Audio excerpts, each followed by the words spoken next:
अस्सलामुअलैकुम दोस्तों, कैसे हैं भाई आप सब लोग। यहाँ पर हम आपके लिए जो बेकार फोन ऑफ द ईयर है वीवो की तरफ से उसकी डिटेल अनबॉक्सिंग लेकर आए हैं। हम बात करें दोस्तों वीवो का, वीवो Y19s। काफ़ी रिक्वेस्ट आ रही थी कि भाई वीवो Y19s का डिटेल रिव्यू प्रोवाइड करें हमें, और ये फ़ोन कैसा है कैसा नहीं।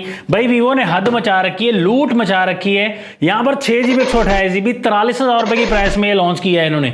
6/128 जो इनका प्राइस वाला बंदा है दोस्तों, प्राइस वाली टीम है जो वीवो की, वो लगता है सोई हुई होती है कि मार्केट में देख ही नहीं रही कि 8GB तो 56GB अवेलेबल है 33-34 हज़ार में, हॉट 40 है। और इसके अलावा काफ़ी वेरिएंट्स जो हैं, वीगोटेल का नोट 24 है, काफ़ी G99 के साथ भी अवेलेबल हैं। लेकिन ये 6/128 दोस्तों 43,000 की प्राइस में लॉन्च किया है तो काफ़ी ओवर है। लेकिन हमने ऐसे बातें सुना के नहीं चले जाना, डिटेल रिव्यू करेंगे इसका वीवो Y19s का और आपको बताएंगे कि अगर ख़राब है तो क्यों ख़राब है, अगर नहीं ख़राब तो आप ले सकते हैं। तो डिटेल रिव्यू वीडियो पूरी देखिए। यहाँ पर टाइम ज़ाया नहीं करते वीवो Y19s का। यहाँ पर बॉक्स है 6GB 128GB और फ़ोन के कलर सामने मेंशन किए गए हैं। यहाँ पर बैक पर हाइलाइट्स हैं, कुछ खास मेंशन नहीं किया गया। यहाँ पर आपको ड्यूअल स्पीकर वगैरह मिल जाते हैं और IP64 डस्ट रेजिस्टेंट वगैरह ये चीज़ मेंशन की गई। डिस्प्ले के बारे में जैसे डब्बा ओपन करते हैं फ़ोन को हमने गायब कर दिया है। यहाँ पर आपको एक मिलता है सॉफ्ट केस दोस्तों जो थोड़ा सा लाइनिंग वाला है, और उसके साथ कुछ बुकलेट्स वगैरह मिल जाती हैं, पेपर वर्क। यहाँ पर चार्जर जो है 15 वाट का मिलता है दोस्तों, 33-34 वाट के चार्जर मिल रहे हैं। इन्फिनिक्स टेक्नो में हॉट 40 में मिल रहा था कम से कम 18 वाट का चार्जर, लेकिन यहाँ पर पीछे ही जाते जा रहे हैं वीवो वाले।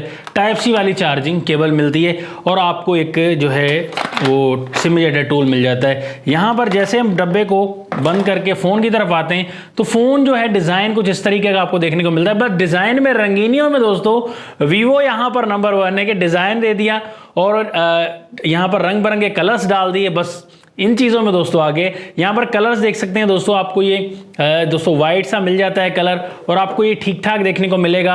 यहाँ पर एक ब्लैक कलर का भी ऑप्शन आपको इस फ़ोन में मिलता है दोस्तों। और ये आपको बैक से कैमरा मॉड्यूल वगैरह अच्छा लग रहा है, ठीक ठाक है। कैमरा मॉड्यूल को थोड़ा छोटा कर दिया गया है। यहाँ पर ऑरा लाइट बैक साइड पर दे दी गई है दोस्तों। और ये प्लास्टिक बॉडी है दोस्तों, पॉलीकार्बोनेट फ्रेम इस फ़ोन का, प्लास्टिक का बस शशके दिए गए हैं डिज़ाइन के, बाकी लोगों को पूरा पागल बनाया गया है। इस फ़ोन के राइट साइड पर पावर लॉक अनलॉक वाला बटन, यही फिंगरप्रिंट स्कैनर है, साथ में वॉल्यूम की रॉकर्स हैं। अप साइड पर यहाँ पर सेकेंडरी स्पीकर दिया गया है, लेफ्ट साइड पर सिम ट्रे 3 स्लॉट वाली, डाउन साइड पर 3.5mm का ऑडियो जैक दिया गया है, और इसके साथ ये माइक दिया गया है, एक ही माइक है, और टाइप सी वाली चार्जिंग पोर्ट और फर्स्ट स्पीकर इस फोन का। सामने की तरफ जैसे आते हैं भाई, यहाँ पर आपको सेंटर पंच होल वाला तो डिस्प्ले मिलता है, बट आपको बेजल्स एक्सपीरियंस काफ़ी बड़े मिलेंगे।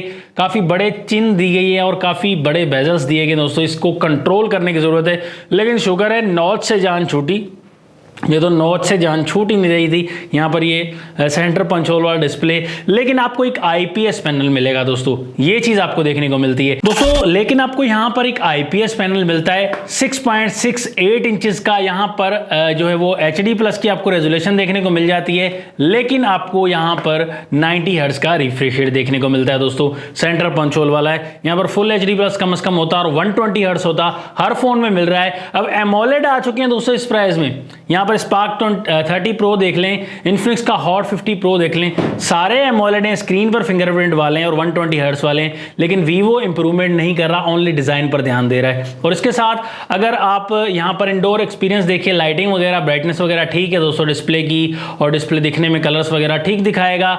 यहाँ पर 1080p 60 FPS तक आप यूट्यूब में वीडियो प्ले कर सकते हैं, इससे ऊपर नहीं कर सकेंगे। यहाँ पर जो आउटडोर एक्सपीरियंस है दोस्तों वो आपको नॉर्मल देखने को मिल जाता है, और यहाँ पर ब्राइटनेस वगैरह तो ठीक है, लेकिन क्वालिटी आपको ज़्यादा बेहतर देखने को नहीं मिलती। नॉर्मल हद तक आप देख सकते हैं, लेकिन अगर यूजिंग एक्सपीरियंस की बात करें 90 हर्ट्ज से, टच रिस्पॉन्स वैसे ठीक लगा, बट थोड़ा सा रफ लगा दोस्तों। यहाँ पर हाई क्वालिटी वाला डिस्प्ले तो नहीं है। 42,000 43,000 की प्राइस के हिसाब से डिस्प्ले यहाँ पर इंप्रूव नहीं किया गया।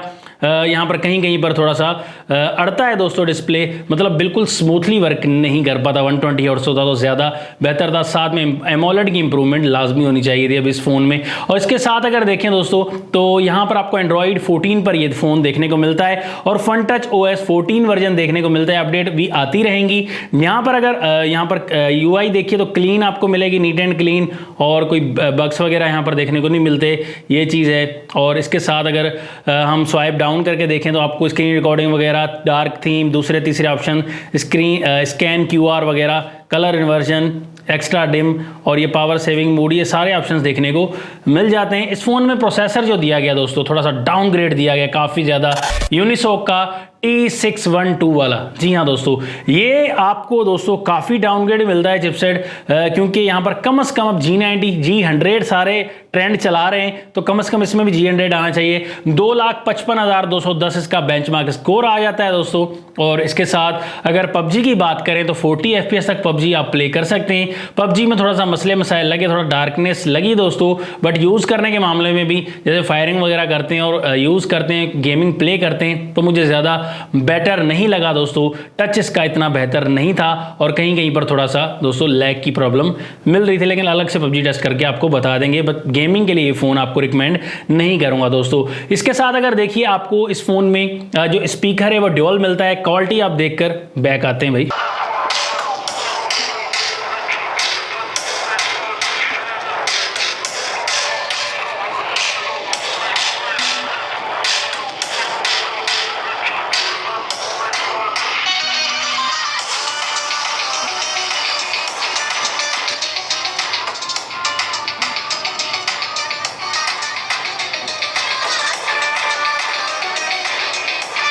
क्वालिटी दोस्तों इस फोन का लाउड वॉल्यूम काफी ज्यादा है, 300% भी आपको हमने चेक करवाया। साउंड जो है वो काफी लाउड है, लेकिन ना बेस देखने को मिलेगी, ट्रेबल ही ट्रेबल देखने को मिल जाएगा दोस्तों। क्वालिटी आपको इतनी बेहतर नहीं देखने को मिलती। और इस फोन में जो आपको बैटरी मिलती है वो 5500 mAh की, मुबारक हो भाई। और इसमें 15 वोट की चार्जिंग है। ये फोन कम से कम 2 घंटे लगा देगा, 2 से 2.5 घंटे फुल चार्ज होने में, क्योंकि 15 वाट इतनी जल्दी चार्ज नहीं करेगा और 5500 mAh की बैटरी है।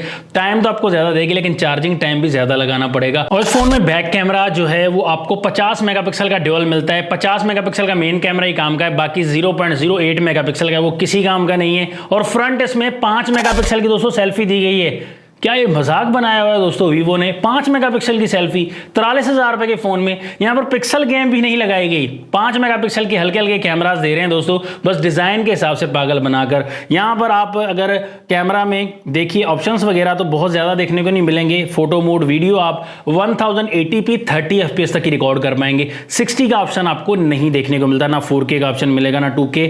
और मोर में आपको स्लो मोशन का ऑप्शन देखने को मिल जाता है, 50 मेगापिक्सल वाला ऑप्शन देखने को मिल जाता है, लाइव फोटो वगैरह, पैनोरामा, ये सादे सादे ऑप्शन है। लाइव फोटो लेते हैं, रिजल्ट आपको बिल्कुल नॉर्मल देखने को मिलेगा। इस फोन के फ्रंट बैक कैमरा से हमने सैंपल्स लिए दोस्तों, डे लाइट भी लिए। फ्रंट और बैक दोस्तों आपको नॉर्मल यहाँ पर कलर्स देखने को मिलेंगे, वाइटनेस कुछ हद तक ज़्यादा देखने को मिलेगी, बस ज़्यादा इंप्रूवमेंट नहीं। सेंसर को भी मेंशन नहीं किया गया, फ्रंट तो बिल्कुल बेकार है, सिर्फ वाइटनेस ही वाइटनेस देखने को मिलेगी। ज़्यादा क्वालिटी वाला कैमरा नहीं दिया गया दोस्तों। अगर लो लाइट की बात करें वहाँ पर तो रिजल्ट थोड़ा सा और ख़राब हो जाता है, बैक कैमरा का हो चाहे फ्रंट कैमरा का हो। यहाँ पर बिल्कुल ही दोस्तों बेकार कैमराज लगाए गए पैसों के हिसाब से। इस फोन की प्राइस 25 से 30 हज़ार होती, फिर मैं कहता कि भाई कैमराज चलो गुजारा कर लो यार, सारा ब्रांड का फ़ोन है, ये वो सारा कुछ मिलाकर मिक्सअप हो जाता, लेकिन कैमरा के हिसाब से नहीं है। यहाँ पर वीडियो सैंपल्स भी हैं, वीडियो सैंपल्स में भी देखिए यहाँ पर एक्सपोजर कम ज़्यादा हो रहा है बैक कैमरा में। यहाँ पर रिजल्ट देखिए, टोटली आपको अंदाज़ा हो जाएगा, डे लाइट भी लो लाइट भी। और यहाँ पर अगर आप फ्रंट कैमरा देखें तो फ्रंट कैमरा का भी रिजल्ट बिल्कुल ही थका हुआ मिलेगा, चाहे वो डे लाइट का देखें या लो लाइट का देखें, दोनों की फ्रंट सैंपल्स आपको मौजूद हैं, वीडियो सैंपल्स, तो आप देखकर अंदाजा लगा सकते हैं कि कैसा कैमरा है भाई। यहाँ पर दोस्तों फाइनल रिकमेंडेशन आपके सामने देना चाहूंगा कि ये फोन 43,000 की प्राइस में बिल्कुल भी नहीं है। एक ही बात करना चाहता हूं, और यहाँ पर काफी कमियां दी गई हैं। अब इसके हिसाब से इन्फिनिक्स का हॉट 50 प्रो है या नोट 40 की तरफ चले जाएं, वो बहुत बेहतर है दोस्तों इससे। यहाँ पर 43,000 अगर इस पे लगाने, स्पार्क 30 प्रो है 8/128 वाला, वो भी थोड़ा ओवर था, लेकिन उसमें फीचर इससे बहुत ज्यादा हैं दोस्तों। इसी प्राइस में आपको मिल जाएगा डिस्काउंट करके। और यहाँ पर आपको दोस्तों इससे बेहतर हॉट 40 मिलता है दोस्तों इन्फिनिक्स का, अगर इन्फिनिक्स की तरफ आप जाना चाहें।